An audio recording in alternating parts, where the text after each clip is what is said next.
I watch Wild Watson Outdoors, and you should too.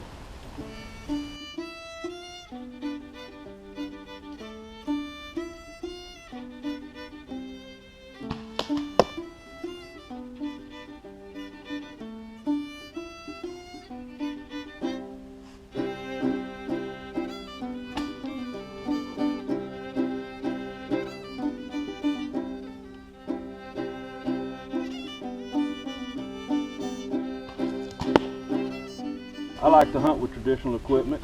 You have three different types of archery. You have modern archery, you have traditional archery, and you have primitive archery. And I build primitive bows, and I like to go hunting with these primitive bows. And what we're going to do is we're going to go over here and go down a valley and go up a big hill and go down a valley into a creek. And where that creek bottom is where I've been seeing deer. I shot a deer there last month, and I got a hide I'm going to show you in a little bit. I'm working on maybe make a quiver out of it. And we'll go down and we're going to slick through the woods real quiet. Now you got to understand that when you're hunting in a stand, you go and you sit still like this and you wait for a deer. But when you're doing what I call a slip hunt, which is you slip through the woods real quietly, it's a lot harder because there you have a lot of factors fighting against you. You have the factor that you're gonna, a lot of movement. You're moving. Yeah. Deer see movement real well. Another thing is that you're always moving, so the wind currents they swirl, so that creates a little bit of problem because you put a scent here, then you move over here, and the wind might have blew over here. And So how many deer in your whole life have you killed with a bow? I've killed 6 deer with my bow. I passed on some deer with my bow also. Yeah. And but I didn't shoot because I didn't need a deer. That was all here in Louisiana? All here in Louisiana and all on public property. I hunt almost strictly public property because of the reason it's harder. Yeah. You know, back in the days, Mama told me I'd grab a little bow. I got my first bow and arrow at 2 years old.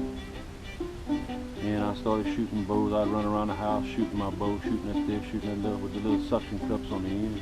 And I'd do things and my mama said, "That's the Indian in you. That's the Indian in you." And I never thought anything about it. Well, I got invited a couple of years ago to go to a Indian ceremony, a naming ceremony and a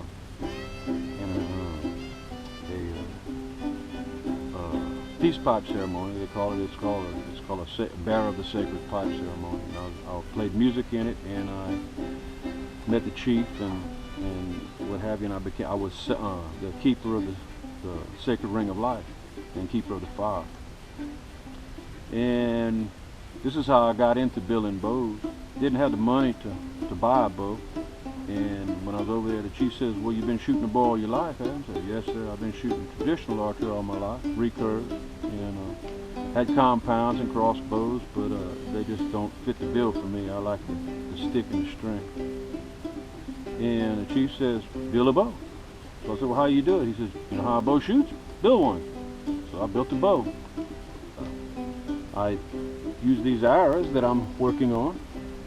You heat them up to straighten them, and you can see some of these is crooked, and some of these arrows are straight. This is green. It needs to season a little more. See how it's green, and this is brown. This one's ready to be worked on. This one's still too green. Here's one I'm working on. We see where I bent it. It was all crooked, and you bend them. You heat them and you bend them, and they kind of get pliable, and you just keep straightening them up, and you get to where you do it. And then what you do is, here's one that's been worked on. And this is the hide of that deer that I shot about a month ago. And what I plan on doing is I'm gonna cut it in half and try to make a couple of quivers out of it, but try to get one for sure. You see, I've scraped it pretty good. Got a little scraping left. I'll scrape that hide down, and I'll use ashes to make work the hide over a board. Work it to where it gets real soft and pliable, and it's just moisture. It's just hydrated right now. It needs to be dried a little more, and then I'll work it real good and get it and make a nice quiver, make a bow quiver out of it. That's that deer I shot earlier this year. I have been living out in the wilderness, camping out in the wilderness for years and years and years, coming out camping in the wilderness. But for the last 5 to 5.5 years, I've been strictly living in the wilderness. Not in the city, living out in the wilderness, building a fire to cook my food every day.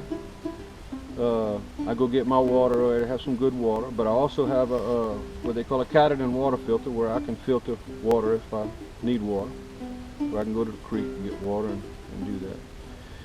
It's a really unique way of life. I'm, so to say, one with nature. I've experienced many, many things. I slept in Wyoming with grizzly bears for a couple of weeks. They were right there with me. I've had black bears in Colorado come in my camp. I had a cougar come in my camp one night, on the edge of it, up in Colorado, and screamed at me. Just a lot of unique things like that that you can't experience that by living in the city or remotely close to a city. You need to go deep in the wilderness. And where we are right here, we're deep in the wilderness. You don't hear cars too much. They got a highway about 3 miles away. You'll hear cars when the wind's blowing from that direction. And it's a very unique way of life, and there's certain aspects of it that can kill you, to be honest with you, if you make mistakes. One, you get hurt out here, there's nobody to take care of you. You have to take care of yourself. Cut your hand, well, you got to take care of that. You get sick, you got to take care of that. So you have to be on your P's and Q's. You have to pay attention to what you're doing. You break your leg, what you're going to do. I mean, there's just a lot of variables that go in living this life. But aside from that, it's a very rewarding life in the aspect that I'm experiencing things that the average human being just does not experience.